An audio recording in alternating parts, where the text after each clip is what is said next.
Perjalanan tim Indonesiaku kali ini menuju daerah di bagian Garut Selatan, tepatnya menuju wilayah Kecamatan Mekar Mukti.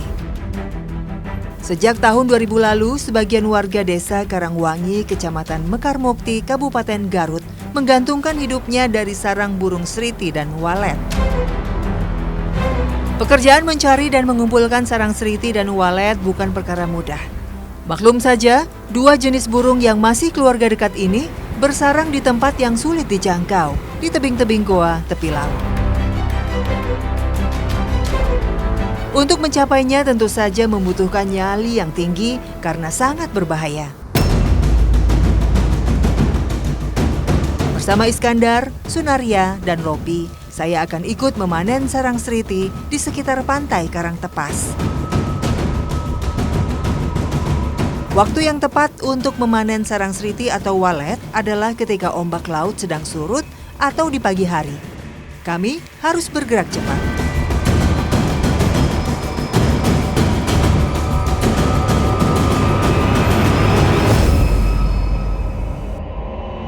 Untuk mengembangbiakannya, warga lalu berinisiatif membangun goa buatan. Kurang lebih ada sekitar 100 goa yang dibuat warga.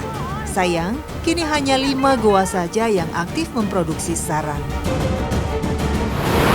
Untuk sampai ke sarang seritinya kita harus menjalani tepian batu seperti ini ya.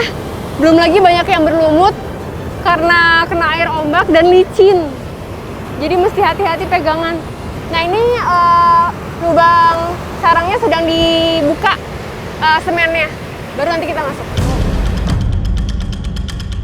Iskandar sudah hampir 15 tahun menggantungkan hidupnya dengan mengumpulkan sarang seriti, dibantu Sunaria dan Lopi.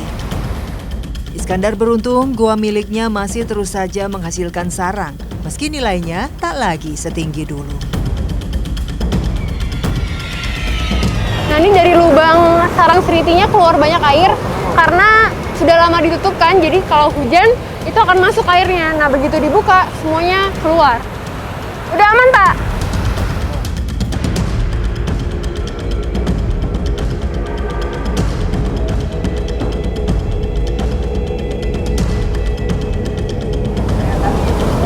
Ya, kaki dulu ya.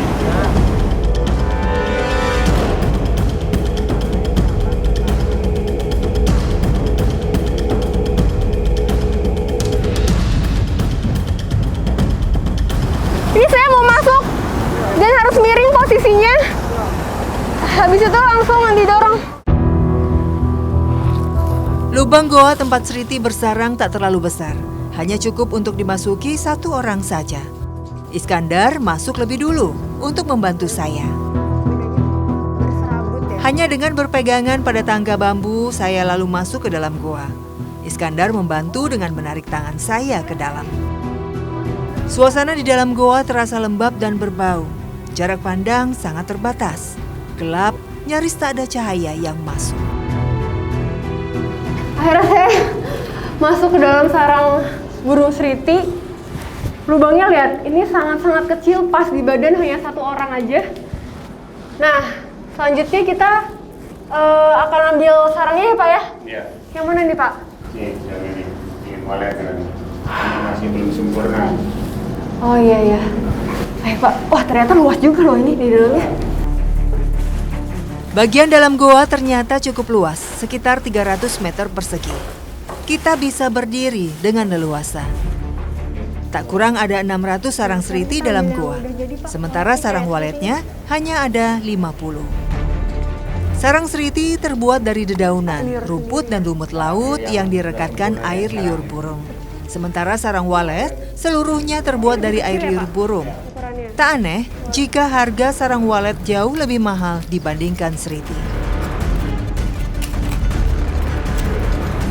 Nah ini panen sarang burung seritinya dilakukan setiap 2 bulan sekali. Ini menunggu apa Pak 2 bulan sekali itu? Kalau 2 bulan sekali itu kan si burung sarang seritinya itu udah sempurna. Satu persatu sarang seriti kami kumpulkan dengan berhati-hati. Jangan sampai mengganggu keberadaan burung seriti dan walet yang ada di dalam goa. Ternyata jumlahnya cukup banyak. Kami lalu memutuskan untuk keluar goa. Goa yang gelap dan pengap membuat saya tak sabar untuk keluar.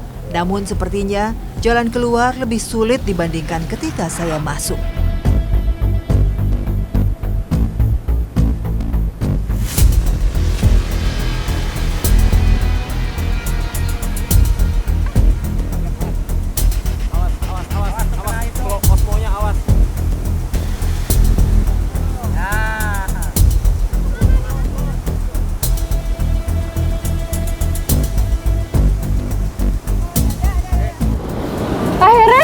Berhasil keluar hanya dengan melewati satu lubang yang sangat sempit ini.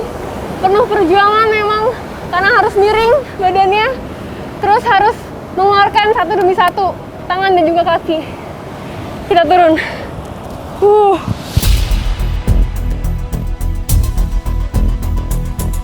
Selepas panen, Iskandar mengajak saya menuju rumah Sunarya untuk mengolah sarang burung seriti menjadi makanan yang berkhasiat.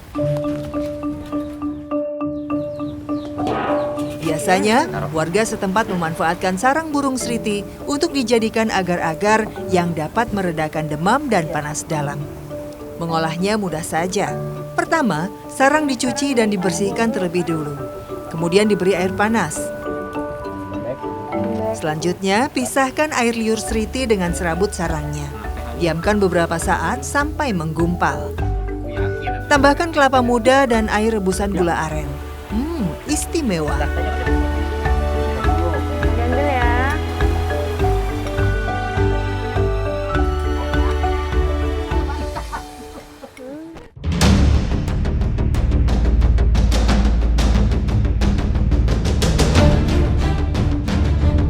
Perjalanan tim Indonesiaku kali ini menuju daerah di bagian Garut Selatan, tepatnya menuju wilayah Kecamatan Caringin yang terkenal dengan produksi batu akiknya.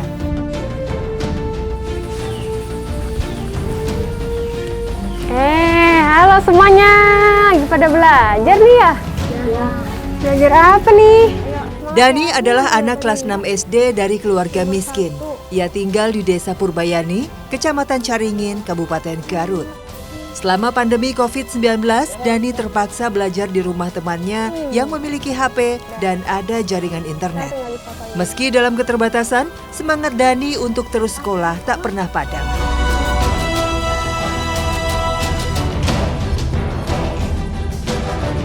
Udah selesai? Udah, yuk.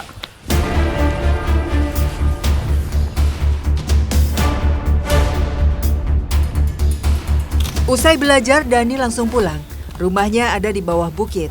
Jaraknya tidak terlalu jauh. Tapi jalan yang harus ditempuh berupa tebing curam bebatuan, nan terjal dan licin. Berbahaya. Sebenarnya dulu tak hanya keluarga Dani saja yang tinggal di bawah bukit. Namun akibat longsor yang terjadi di tahun 90-an, semua tetangga Dani memutuskan untuk pindah ke tempat yang lebih aman. Sementara Dani dan keluarganya terpaksa tinggal karena tidak ada biaya. Untuk bisa berhubungan dengan dunia luar, Dani dan keluarganya harus melewati jalan yang penuh resiko. Hampir setiap hari. Nah ini saya mau turun, tingginya sekitar 10 meter tapi curam sekali. Kecuramannya kurang lebih 90 derajat, hampir 90 derajat kalau bisa dilihat ya. Dan ini sangat berbahaya karena basah yang pertama, karena ada air mata air dari atas sana. Apalagi kalau hujan, ini sangat berbahaya untuk dilewati.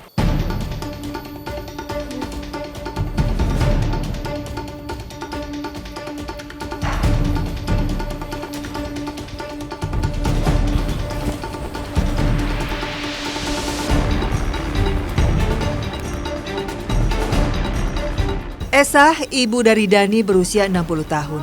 Sementara Zahra adalah keponakan Dani. Orang tuanya bekerja ke luar negeri. Esah, Dani, dan Zahra tinggal bertiga saja di rumah sederhana yang ada di bawah bukit. Mau ngarit? Oh gitu. Ya udah, ikut ya. Jara mau ikut, ayo.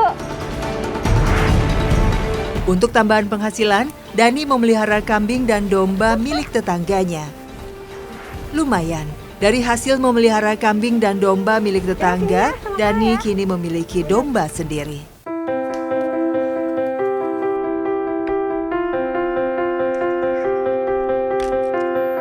Untuk pakan ternaknya, Dani memetik daun pohon albasia yang tumbuh tak jauh dari rumah. Pohon albasia yang Dani panjat tingginya sekitar 7 meteran. Dah. Dengan bantuan sebilah arit, Dani menebas ranting daun albasia hingga jatuh ke tanah.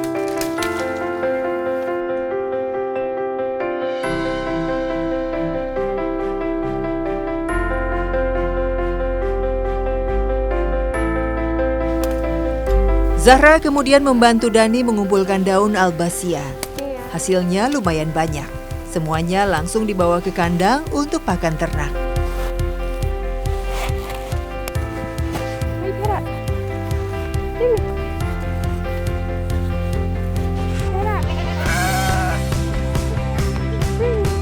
Oh, di sini Dan. Ada 7 ekor kambing dan domba yang Dani pelihara. Jika sudah saatnya dijual, barulah Dani mendapat bagiannya. Aduh, kejepit. Aduh, jahat.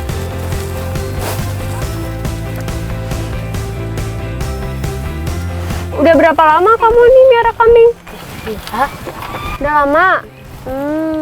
Terus nanti kalau ada yang mau beli, dikasih nggak? Buat apa uangnya? buat biaya sekolah dan mama. Mau bantu ibu. Oh gitu.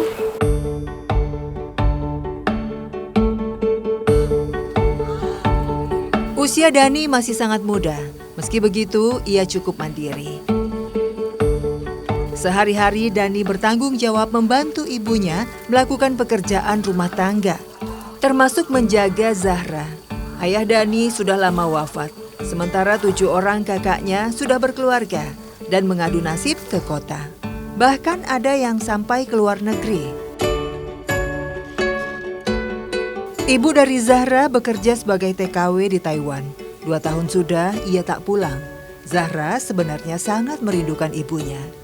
Dani dan Esa sebisa mungkin menghibur Zahra.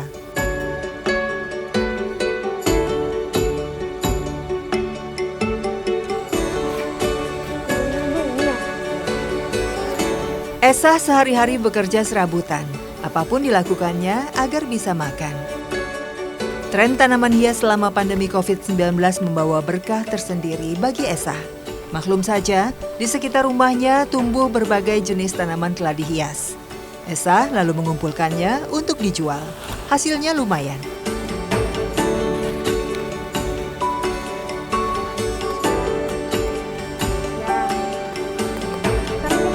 Selain tanaman keladi, Esa juga memetik dedaunan yang berkhasiat obat untuk meredakan sakit yang dideritanya.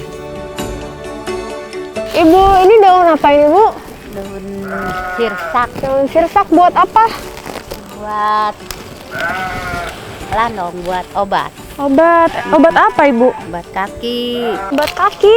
Emang kaki Ibu kenapa, Bu? Oh, nyeri. Ntar ini diapain? Direbus? Iya, rebus. Terus dikasih ke kaki. Diusap-usap, diusapan di leut. Ya,